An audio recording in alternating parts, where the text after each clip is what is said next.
வணக்கம் நண்பர்களே, welcome to நல்லவன் டிவி. குட் பேட் அக்லி படத்தோட கதை எப்படி இருக்குது, படம் பார்த்தவங்க என்ன சொல்றாங்க அப்படிங்கறது இந்த வீடியோவில் பார்க்கலாம். அதாவது குட் பேட் அக்லி அப்படிங்கிறதே பார்த்தீங்கன்னா இந்த படத்தோட டைட்டிலை சூஸ் பண்ணதே பார்த்தீங்கன்னா அஜித் சார் தானா. ஆதிக்கு அஜித் சார் கிட்ட கதையை சொல்லும் போது இந்த படத்துக்கு நான் ஒரு டைட்டில் சொல்றேன், அது எப்படி இருக்குன்னு பாருங்க அப்படின்னு சொல்லிட்டு அஜித் சார் சொன்ன டைலாக் அந்த டைட்டில் தான் பார்த்தீங்கன்னா இந்த குட் பேட் அக்லி அப்படிங்கிற அந்த டைட்டில். இது எல்லாருக்கும் பிடிச்சி போக இந்த டைட்டில் இந்த படத்துக்கு வச்சுட்டாங்க. மேலும் பார்த்தீங்கன்னா இந்த படத்துல அதாவது குட்டாகிற ஒரு மனுஷன் பேடாகிறவங்க கிட்ட அக்லியா நடந்துக்கு வரான் அப்படிங்கிறது அந்த படத்தோட கதை அப்படின்னு சொல்றாங்க. அதாவது பார்த்தீங்கன்னா அஜித் இது இந்த படத்துல ஒரு டானுக்கெல்லாம் டான் அப்படிங்கிற மாதிரி இருக்காரு. ஆனா ஆரம்பத்துல அவர் ஒரு நல்ல விஷயம் செய்யக்கூடிய ஒரு நல்லவரா இருக்காரு. அதை பாத்தீங்கன்னா அப்ப நல்லவரா இருக்கும்போது அவர் எதிரிகள்னு இருப்பாங்கல்ல, அந்த மாதிரி எதிரிகளா இருக்கிறவங்க பாத்தீங்கன்னா அவருக்கு ஒரு ஏதோ ஒரு இதுல பாதிக்கப்படும் போது அவர் சரி இந்த டான் இதெல்லாம் வேணாம், ஒரு எளிமையான வாழ்க்கையை வாழுவோம், இதை விட்டுட்டு போவோம் அப்படின்னு சொல்லிட்டு தன்னோட குடும்பத்தோட ஒரு அமைதியான வாழ்க்கையை வாழ ஆரம்பிக்கிறாரு. அப்ப என்ன பண்றாங்கன்னா மேலும் அதை ஏற்கனவே அவர் டானுக்கெல்லாம் டானா இருக்கும் போது நிறைய பேர் அடிச்சு துவம்சம் பண்ணி நிறைய பிரச்சனை ரகலையெல்லாம் பண்ணியிருப்பாரு இல்லையா. அதுல எதிரிகள் இருப்பாங்கல்ல, இவர் அமைதியா வாழ்ந்தாலும் அவரை விடாம அவரோட குடும்பத்தை ஏதாவது பண்ணணும், அவர் ஒரு தீர்த்து கட்டணும் அப்படின்ட்டு நிறைய குடைச்சல்களும் நிறைய பிரச்சனைகளும் அந்த குடும்பத்துக்கு கொடுக்கும் போது அஜித் குமார் அப்ப முடிவு பண்றாரு, சரி மறுபடியும் நம்ம பழைய பன்னீர்செல்வமா மாறினாதான் இவனுங்கெல்லாம் அடக்க முடியும் அப்படிங்கிறதுனால மறுபடியும் அக்லியான ஒரு கேரக்டரா மாறி வில்லன்களை துவம்சம் பண்றாரு. இதற்கிடையே பாத்தீங்கன்னா இந்த படம் முழுக்க முழுக்க ஒரு அதிரடி கலந்த சண்டை படமா அப்படின்னு பாத்தீங்கன்னா இல்லைங்க. இது ஒரு மாஸ் படம் தான். ஒரு கேஜிஎப்ல எப்படி ஒரு எஸ் அப்படி ஒரு மாசா இருப்பாரு, அந்த மாதிரி ஒரு மாஸ் படம். ஆனா அது எல்லாத்தையும் தாண்டி இந்த படத்துல எமோஷன் பயங்கரமா கொடுத்துருக்காங்களாம்.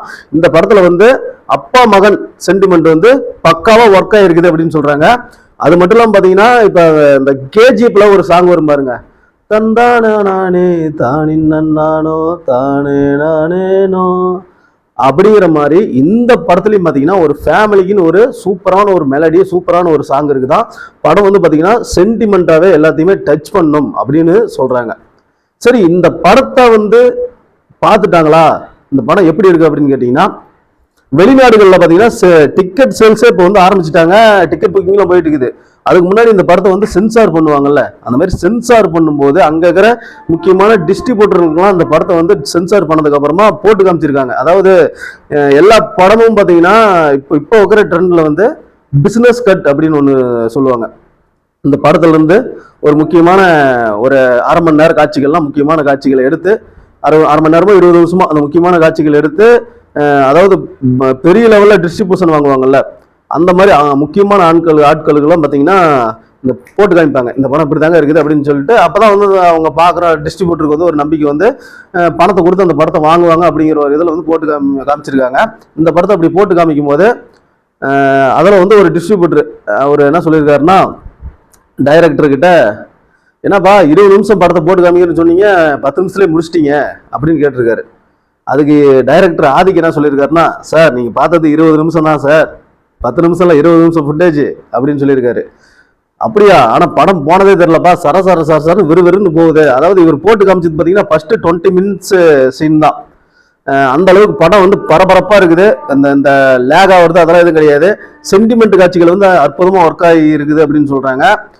குறிப்பா பார்த்தீங்கன்னா இந்த படம் பயங்கர பிரம்மாண்டமா எடுத்திருக்காங்க அப்படின்னு தான் சொல்லப்படுது. மேலும் இந்த படம் தமிழ் சினிமாவின் முதல் 1000 கோடி படமா 100% இருக்கும் அப்படின்னு அடிச்சு சொல்றாங்க இந்த படத்தை பார்த்தவங்க. ஏன்னா அந்த அளவுக்கு கண்டென்ட்டும் சரி, படத்தோட இந்த பிரம்மாண்டமும் சரி, கதையும் சரி எல்லாமே பக்காவா பண்ணியிருக்காங்க.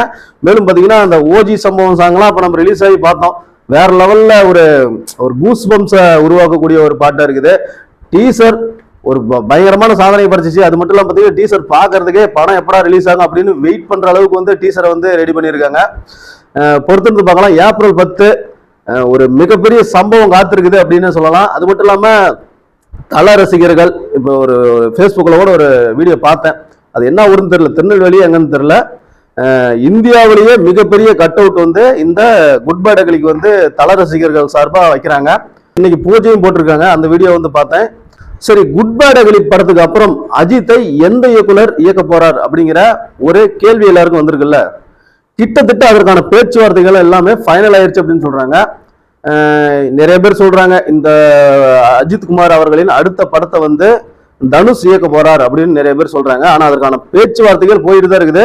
அஜித்தும் ஓகே சொல்லியிருக்காரு. ஆனா அந்த படம் பார்த்தீங்கன்னா இப்ப ஆரம்பிக்கல. இப்ப அடுத்த படத்தை இமீடியட்டா இயக்க போறது வேற இயக்குனர். இந்த படம் முடிஞ்சதுக்கு அப்புறம் அதுக்கு அடுத்த படத்தை தான் பாத்தீங்கன்னா தனுஷ் இயக்கிறதுக்கு வாய்ப்பு இருக்கு அப்படின்னு சொல்றாங்க. ஆனா நிச்சயம் வந்து அஜித் தனுஷ் கூட்டணி கட்டாயமா உறுதியா இருக்குது. ஏன்னா ஒரு பயங்கரமான மாஸ் கதையை வந்து அஜித் குமாருக்கு தனுஷ் அவர்கள் வந்து ரெடி பண்ணியிருக்காரு அப்படின்னு தான் சொல்லப்படுது. சரிப்பா, இப்ப குட் பேட் அக்லி படத்துக்கு அப்புறம் அஜித் குமாரை இயக்கும் இயக்குனர் யார் அப்படின்னு கேட்டீங்கன்னா, ஏன்னா இவர் வந்து கார் ரேஸ் இருக்கிறதுனால கிட்டத்தட்ட பாத்தீங்கன்னா அக்டோபர் மாசம் வரைக்கும் ஒரு கார் ரேஸில் தான் கவனம் செலுத்த போறாரு. அது முடிச்சுதான் திரும்ப வருவாரு. ஆல்ரெடி பாத்தீங்கன்னா பிரசாந்த் நீல் வந்து பாத்தீங்கன்னா என்டிஆர் வச்சு ஒரு படம் எடுத்துட்டு இருக்கிறாருன்னு சொன்னோம்ல, ஜூனியர் என்டிஆர் வச்சு. அந்த படம் பொங்கலுக்கு ரிலீஸ் ஆகுது. அப்படின்னா அந்த படத்தோட ஷூட்டிங் பாத்தீங்கன்னா கிட்டத்தட்ட அக்டோபர் மாசம்லாம் ஷூட்டிங் முடிஞ்சிடும். அதுக்கப்புறம் வந்து போஸ்ட் ப்ரொடக்ஷன் மட்டும் தான் பாக்கி இருக்கும். அக்டோபருக்கு முன்னாடியே படத்தோட ஷூட்டிங் முடியறதுக்கு வாய்ப்பு இருக்குது. அப்ப அஜித் குமார் அக்டோபர் மாசம் வந்து அங்க இருந்து முடிச்சுட்டு இங்க ரேஸ் எல்லாம் முடிச்சுட்டு இங்க வராரு அப்படின்னா அவர் வந்து இந்த பிரசாந்த் நீல கூட தான் கூட்டணி அமைக்க போறார் அப்படின்னு சொல்லப்படுது. ஏற்கனவே இதற்கான பேச்சுவார்த்தைகள் எல்லாமே முடிஞ்சு பிரசாந்த் நீல் இயக்கத்துல 2 படங்கள்ல அவர் நடிப்பதாக இருப்பதா சொல்லப்படுது. மேலும் பிரசாந்த் நீல் இயக்கத்துல அவர் முதலில் நடிக்கக்கூடிய படம் எது அப்படின்னு பாத்தீங்கன்னா அது வந்து ஒரு சிங்கிளான ஒரு ஸ்டோரி. அதாவது எப்படின்னா அஜித்துக்குன்னு ஒரு தனி ட்ராக் போட்டு எடுக்கக்கூடிய படமா இருக்கும். அது மட்டும் இல்லாம 2வது இன்னொரு படத்தில் நடிக்க போறாரு. அந்த படம் என்ன அப்படின்னு பாத்தீங்கன்னா KGF 3. இப்ப அஜித் குமார் பிரசாந்த் நீல் இணைந்து உருவாகக்கூடிய அந்த படத்துல வர கதாபாத்திரம் வந்து KGF 3ல என்ட்ரி ஆகும்.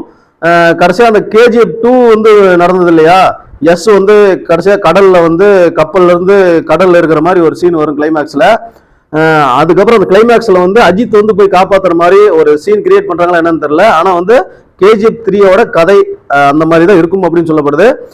அஜித் பிரசாந்த் நீல் கூட்டணி கிட்டத்தட்ட 90% உறுதியாகிவிட்டு தான் நம்ப தகுந்த வட்டாரத்தில் வந்து தகவல் வெளியாகி இருக்குது. இன்னும் 1 மாசம் வெயிட் பண்ணுங்க. குட் பேட் அக்லி படம் ரிலீஸ் ஆன ஒரு 2-3 வாரங்கள் கழித்து, குறிப்பா பாத்தீங்கன்னா மே 1ஆம் தேதி அஜித் பிறந்தநாள் என்று பாத்தீங்கன்னா இந்த மிகப்பெரிய அறிவிப்பு வெளியாகும் அப்படின்னு எதிர்பார்க்கப்படுது. தல ரசிகர்கள் நீங்க அஜித் பிரசாந்த் நீல் கூட்டணியை எந்த அளவுக்கு எதிர்பார்த்து காத்திருக்கீங்க அப்படின்னு கமெண்ட் பாக்ஸ்ல கமெண்ட் பண்ணுங்க. இந்த வீடியோ உங்களுக்கு பிடிச்சிருந்தா வீடியோ லைக் பண்ணுங்க, ஷேர் பண்ணுங்க. குட் பேட் அக்லிக்கு நீங்க எந்த அளவுக்கு வெறித்தனமா வெயிட் பண்ணிட்டு இருக்கீங்க அப்படிங்கிறதையும் கமெண்ட் பாக்ஸ்ல கமெண்ட் பண்ணுங்க. நன்றி, வணக்கம்.